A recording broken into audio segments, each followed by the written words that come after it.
5월 1일 목요일 아침 좋으신 우리 주님의 은총이 함께 말씀을 묵상하는 우리 모두에게 그리고 우리의 이웃들에게 넘치게 임하기를 소망합니다. 오늘 묵상할 말씀은 시편 119편 1절에서 16절입니다. 함께 읽고 나눌 말씀은 시편 119편 1절에서 16절까지의 말씀입니다. 제가 읽겠습니다. 행위가 온전하여 여호와의 율법을 따라 행하는 자들은 복이 있으며 여호와의 증거들을 지키고 전심으로 여호와를 구하는 자는 복이 있도다. 참으로 그들은 불의를 행하지 아니하고 주의 도를 행하는도다. 주께서 명령하사 주의 법도를 잘 지키게 하셨나이다. 내 길을 굳게 정하사 주의 율례를 지키게 하소서. 내가 주의 모든 계명에 주의할 때에는 부끄럽지 아니하리이다. 내가 주의 의로운 판단을 배울 때에는 정직한 마음으로 주께 감사하리이다. 내가 주의 율례들을 지키오리니 나를 아주 버리지 마옵소서. 청년이 무엇으로 그의 행실을 깨끗하게 하리이까? 주의 말씀만 지킬 따름이니이다. 내가 전심으로 주를 찾았사오니 주의 계명에서 떠나지 말게 하소서. 내가 주께 범죄하지 아니하려 하여 주의 말씀을 내 마음에 두었나이다. 찬송을 받으실 주 여호와여, 주의 율례들을 내게 가르치소서.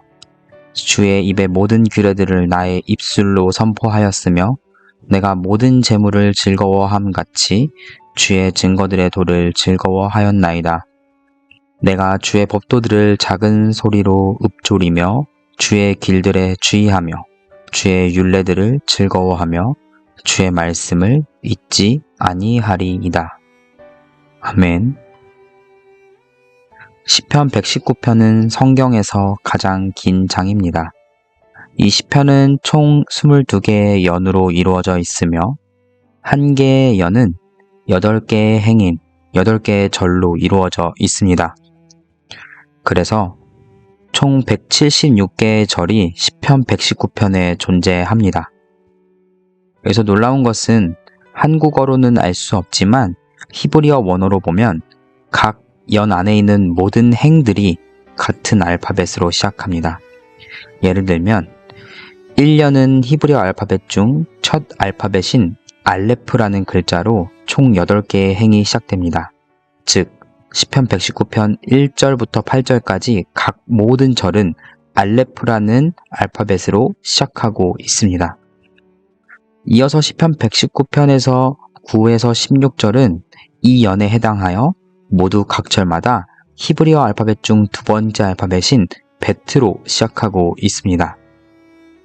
우리는 한국어로 번역된 성경으로 보기에 정확히 이 히브리어가 전하고 있는 그 운율, 라임, 그 어감을 이해할 수는 없지만 시편 119편은 그러한 운율이 형성되어 있음을 알고 본문을 최대한 그 운율을 살려서 이해해 보고자 합니다.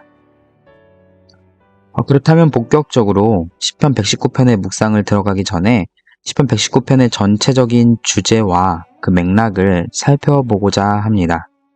시편 119편은 무엇을 말하고 있을까요? 시편 119편의 대부분의 구절은 하나님의 말씀과 관련된 단어들이 거의 대부분 등장합니다. 오늘 본문만 간단히 보아도 1절에 율법, 2절에 증거들, 3절에 주의 도, 4절에 법도, 5절에 주의 율례, 6절에 계명 등등 계속해서 하나님의 말씀과 관련된 단어들이 등장하고 있습니다. 시편 119편은 마칠 때까지 하나님의 말씀에 대해서 이 시편을 읽는 독자들 그리고 이 시편을 듣는 청중들에게 하나님의 말씀에 관하여 이야기하고 있습니다. 비록 이 시편 119편의 각 연들이 서로 논리적인 인과관계와 플롯과 같은 기승전결의 내용으로 스토리가 긴밀하게 연결되어 있다는 느낌을 받을 순 없으나 이 시편은 운율적으로 히브리어 알파벳 순으로 계속해서 라임을 만들어가면서 하나님의 말씀이라는 하나님의 특별한 계시와 하나님의 특별한 인도하심을 바라고 구하고 찬양하고 있는 시입니다.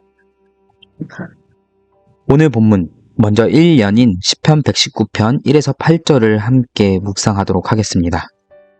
이 구절들은 하나님의 말씀을 따라 사는 삶에 대해서 보여주고 있습니다. 먼저 첫 두 절은 팔복과 비슷하게 하나님의 말씀을 따라 살아가는 삶, 그 삶을 사는 사람들에게는 복이 있다고 선포하고 있습니다. 오늘 시편 기자는 하나님의 법도를 배우고 하나님께 영광을 돌리기를 갈망합니다. 그러한 방편으로 하나님의 말씀을 가까이 하며 그 말씀대로 살고자, 그 법도를 지키고자, 그 율례를 기억하고자 합니다. 여기서 한번 생각해 보고 싶은 것은 하나님의 말씀대로 사는 삶입니다. 우리는 매일매일 하나님의 은혜를 마음속에 되새기며 하나님의 말씀을 묵상하며 그 말씀대로 살고자 노력합니다. 이러한 우리의 삶의 모습이 때로는 습관처럼 여겨져서 당연한 삶의 한 패턴처럼 느껴질 때도 있습니다. 주일만 되면 자연스레 교회로 발걸음을 옮기고 삶의 어려운 문제로 낙심하고 있는 이웃들, 심지어는 우리 가족들, 우리 자신을 만날 때에 우리 자신을 위해 또한 그들을 위해 기도를 해야겠다는 생각을 하기도 하며 길을 가다가도 주님을 찬양하기도 하고 그렇듯 하나님의 자녀의 모습으로 살아가는 너무나 당연한 우리의 삶의 모습이 때로는 인위적으로 만들어진 모습이 된 것은 아닌지 돌이켜봅니다. 그럼에도 불구하고 하나님은 우리가 습관적으로 만든 이 경건한 삶의 모습도 기뻐 받아주시고 우리 안에 내주하시는 성령님을 통해 계속해서 하나님께 영광 올려드리는 삶을 살도록 우리를 이끌어 주십니다. 그 삶이 곧 오늘 본문 1절에 나오는 여호와의 율법을 따라 행하는 삶, 2절에 나오는 그의 증거들을 지키는 삶, 3절에 나오는 그의 길로 행하는 삶, 4절에 나오는 하나님의 법도를 부지런히 지키는 삶입니다. 그런데 우리는 압니다. 그러한 삶이 쉽지만은 않습니다. 우리가 성령의 인도하심에 이끌리고 우리가 의지적으로 날마다 하나님의 말씀대로 살아간다고 결단하면서 삽니다. 그런데 우리가 때로는 하나님의 자녀로 살아간다고 하면서 타성에 젖어서 넘어질 때가 있습니다. 그때 우리는 오늘 본문 5절에 나오는 간구처럼 하나님의 말씀을 지키는 그 길로 우리를 인도하여 주시옵소서 라는 그 고백을 우리의 입술로 하게 됩니다. 우리는 6절의 고백처럼 우리가 하나님의 말씀대로 살지 못할 때에 우리의 모습이 너무나도 부끄럽다는 것을 알고 있습니다. 그러한 우리를 선하신 주님께서 날마다 이끌어주고 계십니다. 절대 우리를 버리지 않으십니다. 고와 같이 우리를 내버려 두시지 않으시고 우리와 항상 함께 하십니다. 상한 갈대와 같은 우리를 절대 꺾지 않으십니다. 꺼져가는 등불과 같은 우리를 계속해서 지켜 보호하여 주십니다. 우리는 이렇듯 우리의 삶이 하나님의 말씀대로 사는 삶이 되도록 노력하고 우리의 노력만이 아닌 주님의 은혜가 그러한 우리의 삶 가운데 넘치기를 간구해야 합니다. 이제 2연으로 넘어가 보겠습니다. 9에서 16절, 이 연은 히브리어 알파벳의 두 번째 알파벳인 베트로 시작하는 연입니다. 이 2연은 하나님의 말씀을 마음속에 고이 간직하겠다는 고백이 돋보입니다. 결단하는 심령이 이 2연에서 도드라지게 보입니다. 우리는 하나님의 말씀을 우리의 마음속에 고이 간직해야 합니다.